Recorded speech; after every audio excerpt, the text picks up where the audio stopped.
ನಮಸ್ಕಾರ ಪ್ರಿಯ ವೀಕ್ಷಕರೇ. ಇಂದಿನ ಸಂಚಿಕೆಯಲ್ಲಿ ನಿಮ್ಮ ಸುತ್ತಮುತ್ತಲಿನ ಶತ್ರುಗಳಿಂದ ನಿಮ್ಮನ್ನು ಹೇಗೆ ರಕ್ಷಿಸಿಕೊಳ್ಳಬೇಕು ಎಂಬುದರ ಬಗ್ಗೆ ತಿಳಿದುಕೊಳ್ಳೋಣ ಬನ್ನಿ. ನಿಮ್ಮ ಸುತ್ತಮುತ್ತಲಿನ ಶತ್ರುಗಳಿಂದ ಎಚ್ಚರಿಕೆಯಿಂದಿರಲು ನಿಮ್ಮ ಯೋಜನೆಗಳನ್ನು ಗೌಪ್ಯವಾಗಿಡಿ. ಅವರ ಪ್ರಚೋದನೆಗಳಿಗೆ ಪ್ರತಿಕ್ರಿಯಿಸಬೇಡಿ ಮತ್ತು ವಿವಾದಗಳಿಂದ ದೂರವಿರಿ.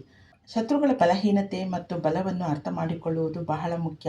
ನಿಮ್ಮ ಆರ್ಥಿಕ ಪರಿಸ್ಥಿತಿ, ಮುಂದಿನ ಯೋಜನೆಗಳು ಮತ್ತು ಕುಟುಂಬದ ರಹಸ್ಯಗಳನ್ನು ಯಾರ ಮುಂದೆಯೂ ಹೇಳಬೇಡಿ. ಶತ್ರುಗಳು ನಿಮ್ಮನ್ನು ಕೆರಳಿಸಲು ಅಥವಾ ಕೋಪ ತರಿಸಲು ಪ್ರಯತ್ನಿಸುತ್ತಾರೆ. ಅಂತಹ ಸಂದರ್ಭಗಳಲ್ಲಿ ಶಾಂತವಾಗಿರಿ ಮತ್ತು ನಿರ್ಲಕ್ಷಿಸಿ.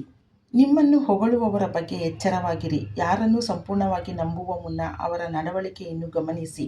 ಶತ್ರುಗಳೊಂದಿಗೆ ವಾಗ್ವಾದಕ್ಕೆ ಇಳಿಯುವುದರಿಂದ ನಿಮ್ಮ ಶಕ್ತಿಯು ವ್ಯರ್ಥವಾಗುತ್ತದೆ. ಜಾಣ್ಮೆಯಿಂದ ಮೌನವಾಗಿರುವುದೇ ಉತ್ತಮ. ನಿಮ್ಮ ವೈಯಕ್ತಿಕ ಮತ್ತು ವೃತ್ತಿಪರ ಜೀವನದಲ್ಲಿ ಸುತ್ತಮುತ್ತಲಿರುವ ಶತ್ರುಗಳಿಂದ ಎಚ್ಚರಿಕೆಯಿಂದ ಇರಲು ನಿಮ್ಮ ಯೋಜನೆಗಳನ್ನು ರಹಸ್ಯವಾಗಿಡಿ. ಯಾರನ್ನೂ ಕುರುಡಾಗಿ ನಂಬಬೇಡಿ.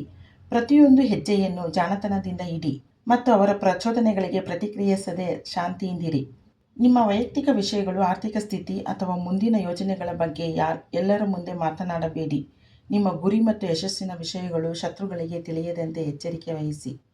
ನಿಮ್ಮ ಕೆಲಸದಲ್ಲಿ ನೀವು ಗಮನ ಹರಿಸಿ. ಶತ್ರುಗಳು ನಿಮ್ಮನ್ನು ಕೆರಳಿಸಲು ಅಥವಾ ಪ್ರಚೋದಿಸಲು ಪ್ರಯತ್ನಿಸಿದಾಗ ಕೋಪಗೊಳ್ಳದೆ ಶಾಂತವಾಗಿ ಮತ್ತು ತಾಳ್ಮೆಯಿಂದಿರಿ. ಶತ್ರುಗಳನ್ನು ಎದುರಿಸಲು ಅವರ ಬಲಹೀನತೆ ಮತ್ತು ಬಲವನ್ನು ಅರ್ಥ ಮಾಡಿಕೊಳ್ಳಿ. ಶತ್ರುವಿನ ಆಯುಧ ಅಥವಾ ತಂತ್ರ ಯಾವುದು ಎಂಬುದನ್ನು ತಿಳಿದುಕೊಂಡು ಅದಕ್ಕೆ ತಕ್ಕಂತೆ ಮುಂಜಾಗ್ರತಾ ಕ್ರಮಗಳನ್ನು ಕೈಗೊಳ್ಳಿ. ನಿಮ್ಮ ಸುತ್ತಲಿರುವವರ ನಡವಳಿಕೆಯಲ್ಲಿ ವ್ಯತ್ಯಾಸ ಕಂಡುಬಂದಲ್ಲಿ ಅವರೊಂದಿಗೆ ವ್ಯವಹಾರ ಮಾಡುವಾಗ ಅಥವಾ ಮಾತನಾಡುವಾಗ ಎಚ್ಚರಿಕೆಯಿಂದಿರಿ. ನಿಮ್ಮ ಹಣಕಾಸು, ಕುಟುಂಬದ ವಿಷಯಗಳು ಮತ್ತು ವೃತ್ತಿಜೀವನದ ಯೋಜನೆಗಳನ್ನು ಯಾರ ಮುಂದೆಯೂ ಅತಿಯಾಗಿ ಚರ್ಚಿಸಬೇಡಿ. ನಿಮ್ಮನ್ನು ಕೆರಳಿಸಲು ಅಥವಾ ಪ್ರಚೋದಿಸಲು ಅವರು ಮಾಡುವ ಕಮೆಂಟ್ಗಳಿಗೆ ಪ್ರತಿಕ್ರಿಯಿಸಬೇಡಿ. ನಿಮ್ಮ ಕೋಪವೇ ಅವರ ಅತಿ ದೊಡ್ಡ ಆಯುಧವಾಗಿರುತ್ತದೆ. ಶತ್ರುಗಳೊಂದಿಗೆ ಸ್ನೇಹ ಬೆಳೆಸುವುದು ಅಥವಾ ಅವರ ಸಹಾಯವನ್ನು ಪಡೆಯುವುದು ನಿಮ್ಮನ್ನು ದುರ್ಬಲಗೊಳಿಸುತ್ತದೆ. ಅವರಿಂದ ಯಾವಾಗಲೂ ಸುರಕ್ಷಿತ ಅಂತರವನ್ನು ಕಾಯ್ದುಕೊಳ್ಳಿ. ಯಾವುದೇ ಕೆಲಸ ಮಾಡುವಾಗ ಎಚ್ಚರಿಕೆ ಹೆಜ್ಜೆ ಇಡಿ. ಶತ್ರುಗಳ ಬಲಹೀನತೆ ಮತ್ತು ಅವರ ತಂತ್ರಗಳನ್ನು ಅರ್ಥ ಮಾಡಿಕೊಳ್ಳಲು ಪ್ರಯತ್ನಿಸಿ. ನಿಮ್ಮ ಗುರಿ ಮತ್ತು ಯಶಸ್ಸಿನ ವಿಷಯಗಳು ಶತ್ರುಗಳಿಗೆ ತಿಳಿಯದಂತೆ ಎಚ್ಚರಿಕೆ ವಹಿಸಿ.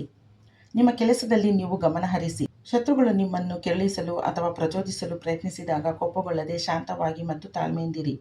ಇದಿಷ್ಟು ಇಂದಿನ ಸಂಚಿಕೆಯ ವಿಷಯ. ಮುಂದಿನ ಸಂಚಿಕೆಯಲ್ಲಿ ಭೇಟಿಯಾಗೋಣ. ಈ ಮಾಹಿತಿ ನಿಮಗೆ ಇಷ್ಟವಾದಲ್ಲಿ ಲೈಕ್ ಮಾಡಿ, ಶೇರ್ ಮಾಡಿ ಹಾಗೂ ಸಬ್ಸ್ಕ್ರೈಬ್ ಮಾಡಿಕೊಳ್ಳಿ. ಧನ್ಯವಾದಗಳು.